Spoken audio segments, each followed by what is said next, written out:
Hey hello everyone, আমি মৌসুমি আবার একটা ভ্লগ ভিডিও নিয়ে এসেছি। প্রায় 2 বছর পর এই ভ্লগ ভিডিও কিছুজন এতটা উৎসাহিত করেছে আমাকে এটা করার জন্য, প্লাস আমারও ইচ্ছে ছিল অবশ্যই।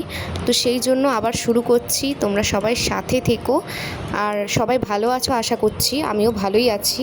যারা আমার ইনস্টা বা ফেসবুকে আছো তারা তো জানোই যে আমি মিনি ভ্লগ ছোটো ছোটো দিই, যেগুলো গান অ্যাড করে ভিডিওর সাথে। বাট এরকম ভয়েস ওভার দিয়ে অনেক দিন পর ভিডিও করছি, তো তোমরা একটু সাথে থেকো অবশ্যই আমার।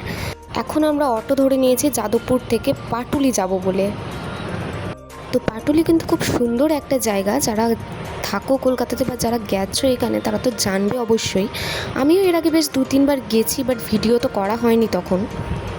তো অটো করে নেমে আমরা কিন্তু এখন পৌঁছে গেছি পাটুলি। আর জায়গাটা আমার খুবই ভালো লাগে, বরাবরই খুব ভালো লাগে। আর দেখো এখানে কিন্তু অনেকে ইভিনিং ওয়াকেও আসে, বাট আমরা বেসিক্যালি আজকে এমনিই ঘুরতে এসেছি। আর অবশ্যই হ্যাঁ, আমি কিন্তু একা আসিনি, আমার সাথে আমার 2জন বান্ধবী এসেছিলো, অনুরাধা আর তাপসী। তো ওরা কিন্তু আমার ফ্রেন্ডস হয় আর আমার সাথে একসাথে জব করে। তো হাঁটতে হাঁটতে আমরা এগিয়ে যাচ্ছিলাম আর দেখছিলাম সবাই সবার ছবি তুলে দিচ্ছে। তারপর আমাদের মনে পড়লো আমাদের তো ছবি তোলা হয়নি, তারপরে দাঁড়িয়ে পড়লাম সবাই ছবি তোলার জন্য। তো এবারে ছবিগুলো দেখার জন্য তো তোমাদের আমার ইনস্টা বা ফেসবুকে যেতেই হবে। ছবিগুলো এখানে আমি আর আপলোড করলাম না ব্লগের মধ্যে। তো ফলো করা ব্যাপারটা তোমাদের ইচ্ছে, তোমরা চাইলে করতে পারো বা নাও করতে পারো। ঘটি গরম খেতে তোমাদের কেমন লাগে? আমার কিন্তু ঘটি গরম খেতে বেশ ভালোই লাগে। তো আজকেও ঘটি গরম খাওয়ার কথা বলা হচ্ছিল, বাট যাই হোক হলো না খাওয়া। এই দেখো এই সেই ঝিলিমিলি বেলুন, আমার তো এটা খুবই ভালো লাগে। তো যাই হোক ঘটি গরম খাওয়া হয়নি তো কি হয়েছে, এখন চা তো খেতেই হবে, চাটা একদমই ছাড়া যাবে না।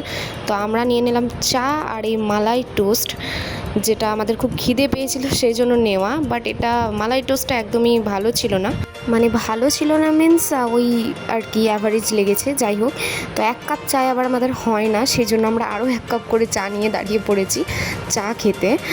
চায়ের প্রতি একটা ভালোবাসা অন্যরকম, তো সেই জন্য। তোমাদের কার কার চা খেতে ভালো লাগে বলো? চা খাওয়ার পরে আসলে আমরা একটু হাঁটাহাঁটি করছিলাম, হাঁটতে হাঁটতে ওয়েট করছিলাম একজনের। তো যার জন্য ওয়েট করছিলাম সে এখনও এসে পৌঁছায়নি, তাই আমরা নিজেরাই গল্প করছিলাম, হাঁটাহাঁটি করছিলাম, মজা করছিলাম। তো এই যে যার জন্য ওয়েট করছিলাম উনি চলে এসেছেন, অনুশ্রীদিও কিন্তু আমাদের সাথে জব করে একসাথে। তো অনুশ্রীদির জন্য ওয়েট করলাম। অনুশ্রীদির বাড়ি এখানেই। আসলে অনুশ্রীদি কিন্তু আমাদেরকে আজকে ওর বাড়ি নিয়ে যাওয়ার জন্য এসছে, বাট আমরা জানি না যে আমরা যেতে পারবো কি না, কারণ আমাদের আরও প্ল্যান আছে এখন ঘোরার। তো দেখা যাক। পাটুলি থেকে বেরিয়ে আমরা 4জন হাঁটতে হাঁটতে চলে এসেছি হাইল্যান্ড পার্ক মেট্রোপলিস মলে। এখানে এসে সিনেমা দেখার প্ল্যান করছিলাম, বাট সিনেমা দেখা যাবে না, এখন অনেকটা লেট হয়ে যাবে। তো এমনি ঘুরেই চলে যাব।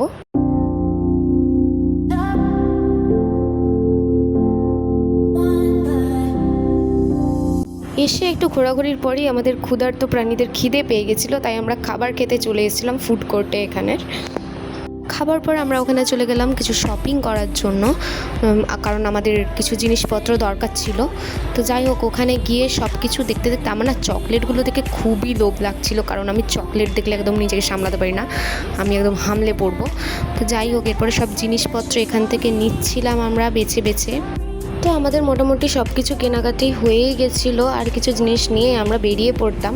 ওখানে বিলিং কাউন্টারে বিল করা হচ্ছিল, আর এখানে দেখো এই বিস্কিটটা আমার পেড়ে খেতে ইচ্ছা করছিল সেই মুহূর্তে, আমি জানি না কেন। তো এরপর অনুশ্রীদি বাড়ি চলে গেছিলো, কারণ অনুশ্রীদির বাড়ি তো সামনে, বাট ও একটু রেগে গেছিলো কারণ আমরা ওর বাড়ি যাবো বলে যাইনি, যদিও সময় হাতে খুব কম ছিল। তো আমরাও বাঘাযতীন স্টেশন থেকে ট্রেন ধরে এবারে ফেরার পালা। আমরা নামবো ঢাকুরিয়া স্টেশনে। তো এরপর আমরা মোটামুটি ঢাকুরিয়া স্টেশন পৌঁছে গেছিলাম, আর ব্যাস আমরা হস্টেল ফিরে গেলাম। আজকের মতো এখানেই ব্লগটা শেষ হলো। তো সবাই খুব ভালো থেকো, টাটা।